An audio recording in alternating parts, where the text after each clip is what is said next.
M sand ಮತ್ತು ಕಡಿನ ಕೊಡಬೇಕು ಅನ್ನೋದಿರುತ್ತೆ. ಆ ಹಿನ್ನೆಲೆಯಲ್ಲಿ ಒಂದು ಹೋಗಿರ್ತಾನೆ, ಅದು ಕೂಡ ಇವರಿಗೆ ಬಂದಿರಲ್ಲ.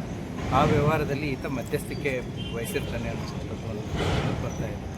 ಈ ಹಿನ್ನೆಲೆಯಲ್ಲಿ ಇವರೆಲ್ಲರೂ ಸೇರಿಕೊಂಡು ಏನು ಇವನಿಂದ ನಮಗೆ ತೊಂದರೆ ಆಗ್ತಾ ಇದೆ ಅನ್ನುವಂಥ ಒಂದು ಹಿನ್ನೆಲೆಯಲ್ಲಿ ಕಳೆದ ಸುಮಾರು ದಿನಗಳಿಂದ ಈತನಿಗೆ ಏನಾದರೂ ಮಾಡಬೇಕು ಅಂತಂತೇಳಿ ಇವತ್ತು ಯೋಚನೆ ಮಾಡ್ಕೊಂಡು ಕೂತಿರ್ತಾರೆ. ಇವತ್ತು ಆತ ಹೇರ್ ಕಟ್ ಸಲೂನ್ ಅಂಗಡಿಗೆ ಬೆಳಿಗ್ಗೆ ಸುಮಾರು 8:30 ಪೌಣೆ 9 ಸುಮಾರು ಹೇರ್ ಕಟ್ ಸಲೂನ್ ಅಂಗಡಿಗೆ ಬಂದಾಗ ಅಲ್ಲಿ ಈತ ಬಂದಿರೋದು ಗೊತ್ತಾಗಿ ಇವರು 4 ಜನ ಸೇರಿ ಕಂಟ್ರಿಮೇಡ್ ಪಿಸ್ತೂಲನ್ನು ಯೂಸ್ ಮಾಡಿ ಅವನಿಗೆ ಶೂಟ್ ಮಾಡಿದ್ದಾರೆ. ಈ ಕಂಟ್ರಿಮೇಡ್ ಪಿಸ್ತೂಲ್ ಎಲ್ಲಿಂದ ಬಂತು, ಹೇಗೆ ಬಂತು, ಏನು ಬಂತು, ಮತ್ತು ಯಾವ ರೀತಿ ಇವರು ಪ್ಲ್ಯಾನ್ ಮಾಡಿದರು, ಮತ್ತು ಇನ್ನೂ ಬೇರೆ ಏನಾದರೂ ಕಾರಣಗಳಿದ್ದಾವೆ ಅಥವಾ ಬೇರೆ ಇನ್ನೂ ತನಿಖೆಯ ಆಯಾಮಗಳು ಎಲ್ಲ ಎಂಗಲ್ಸ್ಗಳಲ್ಲಿ ಕೂಡ ಇದನ್ನು ತನಿಖೆಯನ್ನು ಕೈಗೊಂಡು ಈಗಾಗಲೇ ಕಸ್ಟಡಿಯಲ್ಲಿರುವಂಥ ಆರೋಪಿಗಳನ್ನ ವಿಚಾರಣೆಗೆ ಪಡಿಸಿ ಅವ್ರನ್ನ ನ್ಯಾಯಾಂಗ ಬಂಧನಿಗೆ ಒಳಪಡಿಸಲಾಗುತ್ತೆ. ಸರ್, ಇದರಿಂದ ಪೂರ್ತಿ ಮಾಸ್ಟರ್ ಪ್ಲಾನ್ ಜಾಕೀರ್ ಮಣಿಯಾರ್ ಅಂತ ಹೇಳ್ತಾ ಇದ್ದಾರೆ. ಗ್ರಾಮ ಪಂಚಾಯತ್ ಅಧ್ಯಕ್ಷ ಚುನಾವಣೆಗೆ ಮತ್ತೆ ಅಧ್ಯಕ್ಷ ಆಗ್ತೀನಿ ನಾನು ಅಂತ ಹೇಳೋದಕ್ಕೆ ಭೀಮನಗೌಡ ಇದ್ದರೆ ನನಗೆ ಅವಕಾಶ ಸಿಗಲ್ಲ ಅಂಥೇಳಿ ಅವರೇ ಮಾಸ್ಟರ್ ಪ್ಲಾನ್ ಮಾಡಿದ್ದಾರೆ ಅಂತ ಒಂದು ಆರೋಪ ಇದೆ.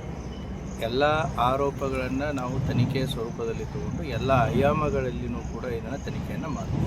ಜಾಕೀರ್ ಮಣಿಯಾರದ್ದು ಇನ್ವಾಲ್ವ್ಮೆಂಟ್ ಇದನ್ನು ಕೂಡ ಖಂಡಿತವಾಗಿಯೂ ಕಾರ್ಯಕ್ರಮವನ್ನು ಕೈಗೊಂಡಿದೆ.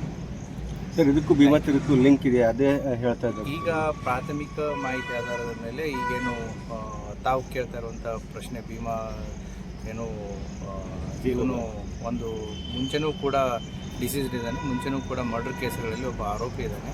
ಬಟ್ ಪ್ರಾಥಮಿಕ ತನಿಖೆಯಲ್ಲಿ ಅದೇನು ಬೆಳಕಿಗೆ ಕಂಡು ಬಂದಿಲ್ಲ. ಇದು ಏನು 4 ಜನ ಇದ್ದಾರೆ ಆರೋಪಿತರು ಇವಾಗ ಸದ್ಯಕ್ಕೆ, ಅವರು ಕೂಡ ಅದೇ ಹಳ್ಳಿಯವರೇ ಇದ್ದಿದ್ದಿದೆ. Preliminary investigation is showing some. ಇನ್ಮೇಲೆ ಎಷ್ಟು ಕೇಸ್? Thank you.